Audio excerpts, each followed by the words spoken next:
Dito mo nananamnam ang sustansya ng pagiging anak ng Diyos. Kailangan ay babalik ka. Iiwan mo pa ba? Kung mayroong vitamins and minerals na nakukuha ka rito, iiwan mo pa ba ang lugar na ito? Hindi na. Bakit sinabing lugar? Place na kung saan ang Diyos dito nyo kinakatagpo. Pwede namang lumipat ng lugar. Kung nasaan ang Diyos na alam mo, go! Praise the Lord. Amen.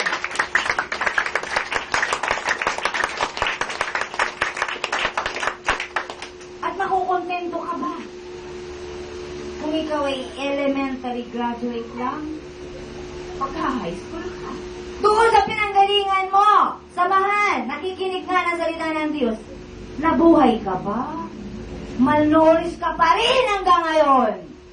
Wala pa ang vitamins and minerals sa kailangan mo. Kailangan mo ng multivitamins. Galing sa Diyos. Praise the Lord. Amen.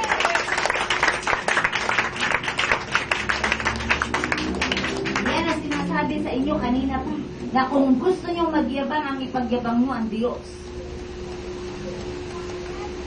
Sapagkat ang Diyos ang may-ari ng lahat ng bagay. Amen. Walang pwedeng tumalo sa Diyos. Bagamat si Eva ay napagdalangan ni Satanas. Ano ang ginawa ng Diyos? Hayan. Nagkatawang tao nga si Jesus. Para ipakita sa inyong kailanman ang tao ay hindi pwedeng pabayaan ng Diyos.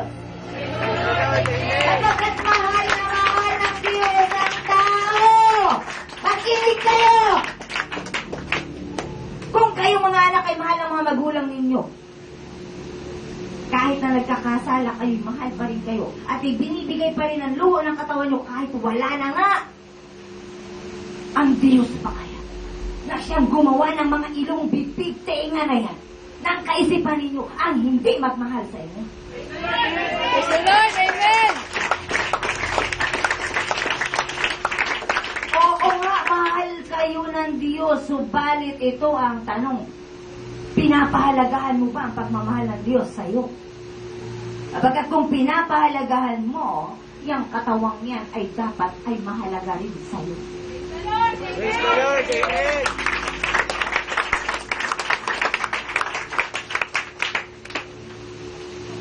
Anong layaw ang gusto mo? Lakwat siya dito, lakwat siya doon. Inom dito, inom doon.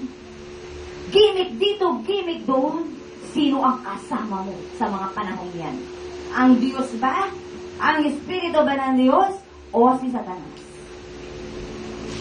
Kung papaano mo ay ginagalaw ang sarili mo, yun doon makikita kung pinapahalagahan mo nga ang Diyos. Praise the Lord. Amen.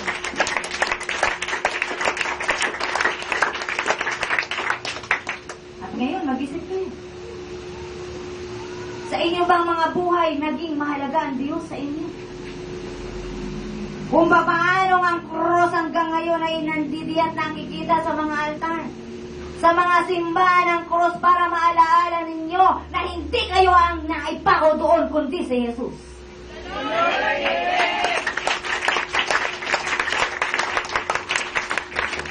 Ang dahilan ng cross ay kayo.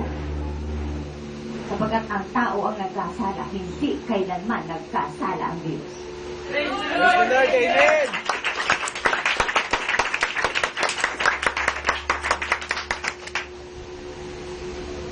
Kaya kung hindi niyo pa kilala ang Diyos, kilalanin mo. Ang Diyos, nagkatawang tao, si Jesus yan! Praise the Lord. Amen. At hindi madamot ang Diyos nang ang Espiritu ng Diyos ay pagkaloob sa tao. Ang ginagawa ng Diyos ay magagawa din ng taong yan. Praise the Lord. Amen. Sapagkat ayon sa salita ng Diyos, ayon sa sinabi ni Jesus, ang sino mang nananalig sa akin ay makagagawa ng mga bagay-bagay na ginagawa ko at At higit pa rito, sapagkat pupunta na ako sa Ama. Praise the Lord! Amen!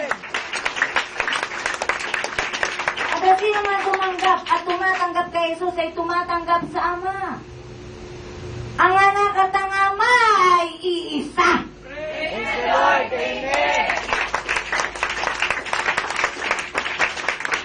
Ang inyong pagulanan, ang Ama at ang anak ay iisa. At si Jesus nang mapako sa krus, nang mamatay at nabuhan ay 3 araw, ay muling umakyat sa langit. At ang ipinangakong babalik na banal na Espiritu ay narito nga't kausap niyo. Praise the Lord. Amen.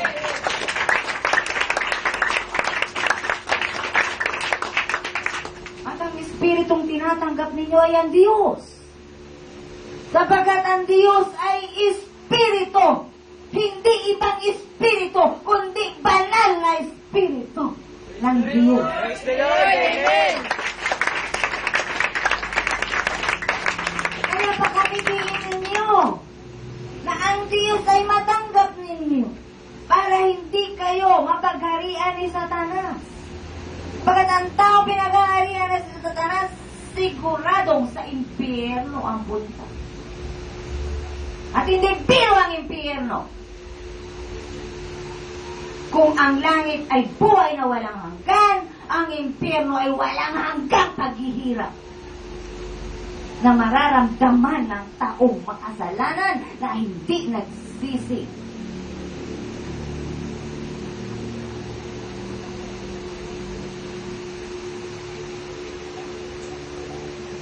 Kaya kung meron kayong mga kasama sa buhay na ang ginagawa ay papunta sa impyerno, tapikin mo, lakasan mo, tatyakan mo, di baling masaktan mo siya, mapunta lang siya sa langit.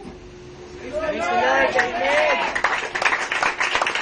At kung ikaw mismo yun, iuntog mo ang ulo mo sa pader para magising ka. Di baling dumugo, di baling mapugutan ka ng liig. Basta lamang sa langit ka mapunta, sapagkat nagising ka na nga, na matanggal ka na palang nagpapaalipin kay Satanas. Praise the Lord. Amen. Kung ikaw ay isang magnanakaw, hilingin mo sa Diyos na ang kamay mong yan ay maputol na. Di baling pumasok ka sa langit na putol ang kamay, kaysa mapunta ka sa impyernong buo ang kamay mo.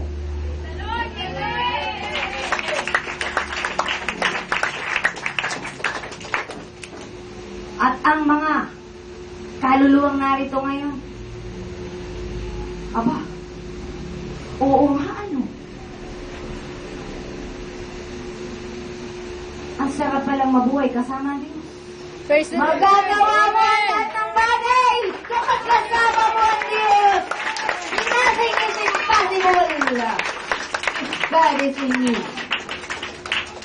if God is with you, who can be against you? Nothing can be against you if God is with you. Praise the Lord! Amen! Kaya kung sino man ang doubt pa, sige lang, matigas ka. Sapagkat ang tao ay malaya, sa umpisa pa lamang ay malaya na. Si Adan at si Eva. Subalit may warning na yung puno na nasa gitna ng halamanan ay wag kakainin ang bunga. Nakinig ba? Hindi. Ngayon wala nang puno dito. Nasasabihin wag mong kainin. Pero ang sinasabi sa iyo rito, kunin mo ang siyang nagbibigay ng buhay na walang hanggan. Praise the Lord! Amen! Kunin mo ang Espiritu ng Diyos sapagkat oras na matanggap mo yan, kasama mo na ang Diyos. Praise the Lord! Amen!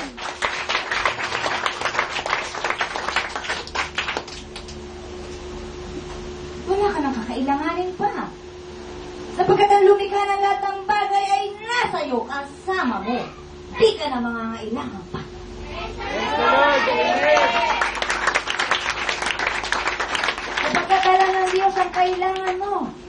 Subalit Ngunit ang pinagsumakitan mo ng higit sa lahat ay ang pagarihan ka ng Diyos at namumuhay ka ng ayon sa kanyang kalooban. At ano ang sabi ng Diyos?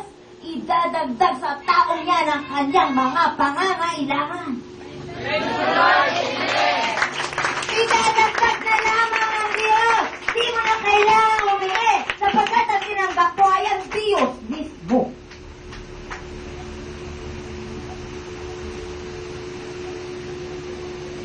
Kung wala ka, alam ng Diyos.